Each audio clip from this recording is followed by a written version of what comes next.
आकाशवाणी भोपाल से प्रस्तुत है प्रादेशिक समाचार।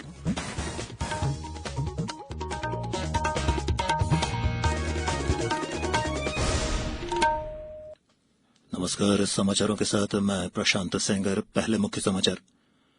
प्रदेश में धान सहित खरीफ फसलों की समर्थन मूल्य पर किसानों से खरीदी के लिए समुचित व्यवस्थाएं की जाएं, कहा मुख्यमंत्री शिवराज सिंह चौहान ने। कर्मचारी राज्य बीमा निगम ने बेरोजगार हुए ईएसआईसी सदस्यों को अटल बीमा कल्याण योजना के तहत आवेदन के दिशा निर्देश जारी किए। प्रदेश में कोरोना से पीड़ितों की संख्या बढ़कर 98,000 के करीब पहुंची। वहीं 73,000 से ज्यादा मरीज स्वस्थ हुए। और इंडियन प्रीमियर लीग आईपीएल के मुकाबले कल से संयुक्त अरब अमीरात में होंगे शुरू। और अब समाचार विस्तार से। प्रदेश में खरीफ की उपज की समर्थन मूल्य पर खरीदी के लिए किसानों के पंजीकरण की प्रक्रिया शुरू हो गई है। मुख्यमंत्री शिवराज सिंह चौहान ने खरीफ उपार्जन को लेकर कल अधिकारियों के साथ एक बैठक की। बैठक में मुख्यमंत्री ने अधिकारियों को निर्देश दिए कि खरीफ विपणन वर्ष 2020-21 में धान आदि फसलों की समर्थन मूल्य पर किसानों से खरीदी के लिए उत्कृष्ट व्यवस्थाएं की जाएं। किसानों को अपनी फसलों को समर्थन मूल्य पर बेचने के लिए पर्याप्त समय भी दिया जाए। साथ ही कोविड संकट के चलते खरीदी केंद्रों पर सभी आवश्यक सावधानियां भी सुनिश्चित की जाएं। राज्य में धान, ज्वार और बाजरा की समर्थन मूल्य पर खरीदी के लिए इस वर्ष अभी तक 1,395 पंजीयन केंद्र बनाए गए हैं। इन पर पंजीयन का कार्य प्रारंभ हो चुका है, जो 15 अक्टूबर तक चलेगा। पंजीयन के शुरुआती 2 दिन में 9,142 किसानों ने अपना पंजीयन कराया है। गत वर्ष 975 उपार्जन केंद्र बनाए गए थे, जिनकी संख्या बढ़ाकर इस बार 1,500 की जा रही है। उधर कॉटन के लिए भी पंजीयन का कार्य कॉटन कॉर्पोरेशन ऑफ इंडिया द्वारा प्रारंभ कर दिया गया है। प्रधानमंत्री नरेंद्र मोदी आज वीडियो कॉन्फ्रेंसिंग के जरिए बिहार की जनता के लिए यात्री जन सुविधाओं से संबंधित 12 रेल परियोजनाओं का शुभारंभ करेंगे।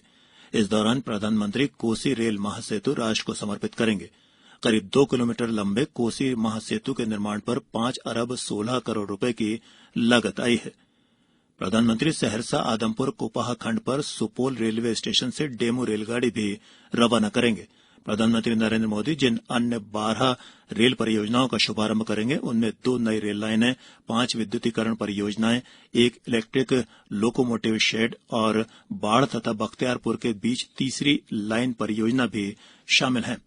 केंद्रीय खाद्य प्रसंस्करण उद्योग मंत्री हरसिमरत कौर बादल ने किसानों की उपज, व्यापार और वाणिज्य विधेयक 2020 और कृषि सेवा विधेयक 2020 के विरोध में इस्तीफा दे दिया है। राष्ट्रीय जनतांत्रिक गठबंधन में शामिल शिरोमणि अकाली दल के सुखबीर सिंह बादल ने कल लोकसभा में ये जानकारी दी। हरसिमरत कौर बादल के इस्तीफे के बाद प्रधानमंत्री नरेंद्र मोदी ने सोशल मीडिया के जरिए कहा कि किसानों को भ्रमित करने में बहुत सारी शक्तियां लगी हुई हैं, लेकिन मैं अपने किसान भाइयों और बहनों को आश्वस्त करता हूं कि किसानों की उपज पर न्यूनतम समर्थन मूल्य और सरकारी खरीद की व्यवस्था बनी रहेगी। ये विधेयक वास्तव में किसानों को कई और विकल्प प्रदान कर उन्हें सही मायने में सशक्त करने वाले हैं। इंदौर जिले में भी 17 से 23 सितंबर 2020 तक गरीब कल्याण सप्ताह मनाया जा रहा है।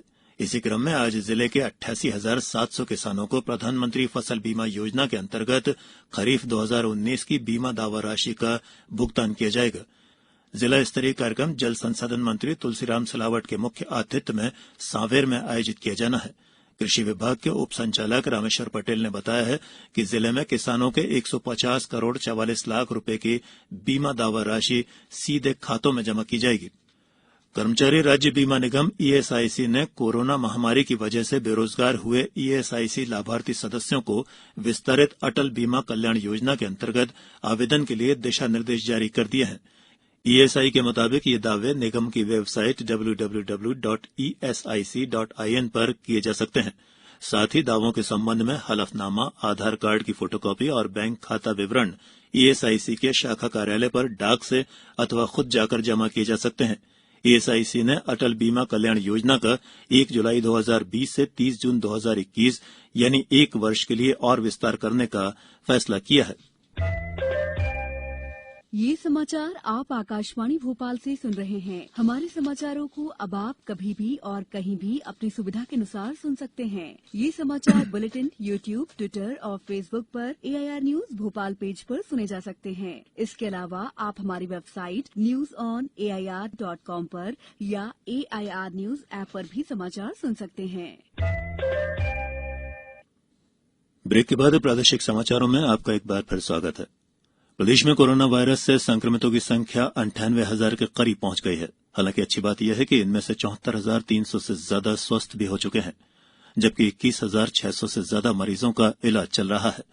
कल प्रदेश में कोरोना के करीब 2,400 नए मरीज मिले हैं, जिनमें इंदौर में 396 नए मरीजों के मिलने से वहां कोरोना संक्रमितों की संख्या 18,717 तक पहुंच गई है।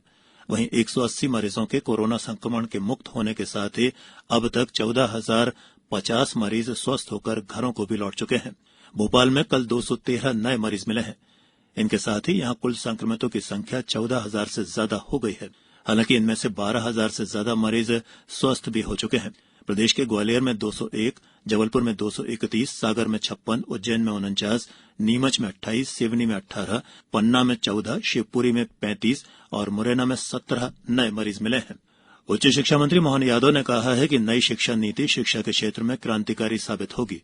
कोशिश ये है कि इस सत्र से ही नीति के अनुरूप शिक्षा में बदलाव किया जाए। उच्च शिक्षा मंत्री श्री यादव ने कल गुना जिले के सभी महाविद्यालयों के प्राचार्यों की बैठक ली, जिसमें उन्होंने उच्च शिक्षा की समीक्षा करते हुए नवाचार पर जोर दिया। इस दौरान शिक्षा मंत्री का यादव समाज ने समारोह आयोजित कर सम्मान भी किया। इस दौरान उन्होंने समाजजनों को भरोसा दिलाया कि प्रदेश और केंद्र की भाजपा सरकार हर वर्ग की चिंता कर रही है और इससे यादव समाज भी अछूता नहीं है। स्वास्थ्य मंत्री डॉक्टर प्रभुराम चौधरी ने कल सांची, रायसेन और गैरतगंज में मेधावी छात्र छात्राओं को सम्मानित किया।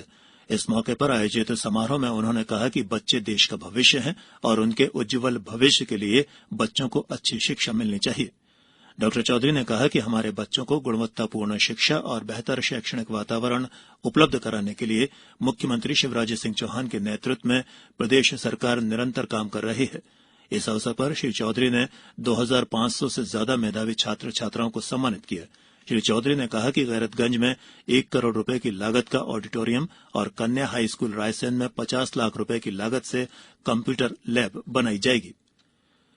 इंडियन प्रीमियर लीग आईपीएल के 13वें सीजन के मुकाबले संयुक्त अरब अमीरात में कल से शुरू होने जा रहे हैं।